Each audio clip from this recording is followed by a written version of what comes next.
Welcome to the Moon in Gemini podcast. I am your witch in residence, April Edwards. This is our deep dive on astrological decans and Sabian symbols, the hidden layers of the zodiac. Astrology is often introduced through the 12 signs of the zodiac: Aries, Taurus, Gemini, and so on.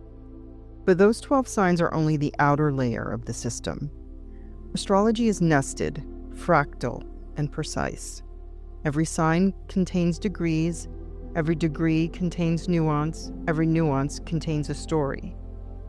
Today we are exploring two systems that reveal those hidden layers: astrological decans and Sabian symbols.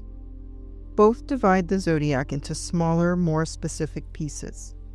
Both give us tools for understanding the chart with far greater depth.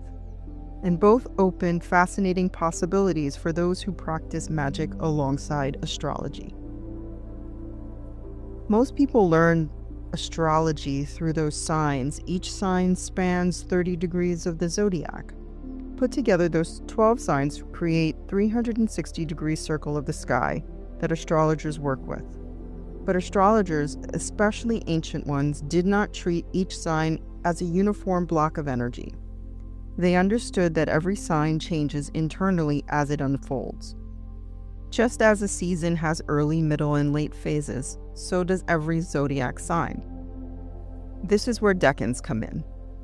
Now, what are astrological decans? A decan divides each zodiac sign into 3 equal parts. Each part contains 10 degrees. So every sign has the first decan, 0 to 9 degrees, second decan is 10 to 19 degrees, and the third decan is 20 to 29. Across the zodiac, this creates 36 decans. The concept is extremely ancient. Decans were used in Egyptian star calendars, where groups of stars called decans rose sequentially through the night and marked time. Later, Hellenistic astrologers incorporated them into horoscope interpretations. By the medieval period, decans were also used in astrological magic and talisman creation. Each decan carries its own symbolic tone. You can think of it this way: a zodiac sign is the landscape, a decan is the terrain within that landscape. Now, how do decans affect your birth chart? Two people can share the same sign placements, but still experience it differently. For example, someone with a Leo sun at 4 degrees is in the first decan of Leo. Someone with a Leo sun at 25 degrees is in the third decan of Leo. Both are Leo, but the expression changes. The first decan often reflects the purest form of the sign. The second and third decans introduce additional influences depending on the tradition you follow. In many modern systems, especially those influenced by the Hermetic order of the Golden Dawn, each decan has a planetary ruler. That means a planet in the particular decan may express the sign through an additional planetary lens. So suddenly, your placement becomes more specific. You're not just a Scorpio moon. You might be a Scorpio moon expressed through the energy of Venus or the sun or the moon itself, depending on the decan. And the decan shows how the sign expresses itself. Another way to think about decans is as 3 stages of a sign's story. The first introduces the archetype, the second complicates or deepens it, and the third often transforms it. It's almost like watching the sign move through 3 chapters. When astrologers study decans, they begin to see these patterns emerge again and again in charts. They give texture to personality. They reveal how a planetary placement matures over time. If decans divide the zodiac into 36 sections, Sabian symbols divide it into 360. Each single degree of the zodiac is given its own symbolic image. These are known as Sabian symbols. Where decans add structure, Sabian symbols add story. The Sabian symbols were developed in 1925 by astrologer Mark Edmund Jones and psychic L.C. Wheeler. Jones wanted to create a symbolic system for each degree of the zodiac. Wheeler entered a meditative state, while Jones presented her with numbered cards representing each degree. Without seeing the cards, Wheeler described an image that came to her for each one.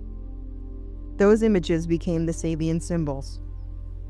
For example, one degree might be described as a butterfly emerging from a chrysalis. Another might be a group of people embarking on a journey by canoe. These images are symbolic rather than literal. They function almost like a dream language for astrology. Sabian symbols provide an extremely specific layer of meaning. Your sun is not just in Sagittarius, it is at a specific degree of Sagittarius. That degree has its own symbolic narrative. Many astrologers find that the Sabian symbol for their ascendant, sun, or moon feels eerily descriptive of their life path. That is because symbols work differently with analytical language. They speak directly to intuition. They invite interpretation. Rather than telling you exactly what something means, they reveal themes and archetypal patterns. Decans and Sabian symbols work beautifully together. The Decan provides structure, and the Sabian symbol provides imagery. One is architectural, the other is mythic. A planet's sign tells you what energy is present. The Decan tells you how the energy behaves. The Sabian symbol tells you the story unfolding through it. Together they bring the chart into sharper focus. You don't have to be a professional astrologer to work with these systems. Look up the exact degree of your sun, moon, or rising sign. Then find the Sabian symbol for that degree. Sit with the image. Sometimes the connection is immediate, other times the meaning unfolds over months or even years. Symbols reveal themselves gradually. Many people find their ascendant degree particularly powerful because it describes the archetypal path their life is unfolding along. For witches and magical practitioners, these systems offer additional tools. Decans can be used for timing magical work. Each decan represents a specific current of energy flowing through a sign. Traditional astrological magicians often choose a specific decan when creating talismans or charms. If you wanted to work with protection, attraction, courage, or transformation, you might choose a decan aligned with those themes. Sabian symbols work differently. They function as magical imagery. Because they are symbolic and archetypal, they can be used as visualization anchors during ritual or spell work. For example, if a symbol involves emergence, flight, crossing water, or illumination, those themes can be incorporated into your magical focus. Symbols bypass the analytical mind and speak directly to the deeper layers of consciousness. In magic, that is incredibly useful. Systems like these remind us of something profound about astrology. The sky is not vague, it is precise. Every degree carries meaning, every placement has nuance, every chart is layered. When you study decans and Sabian symbols, astrology begins to feel less like a personality system and more like a symbolic language describing a living universe. A universe that speaks through pattern, through image, and through story.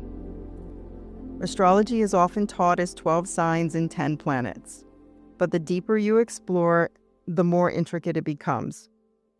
Decans show us that each sign contains multiple expressions. Sabian symbols show us that each degree carries a myth. Together, they remind us that your birth chart is not just a diagram, it is your story. And every story begins somewhere very specific in the sky.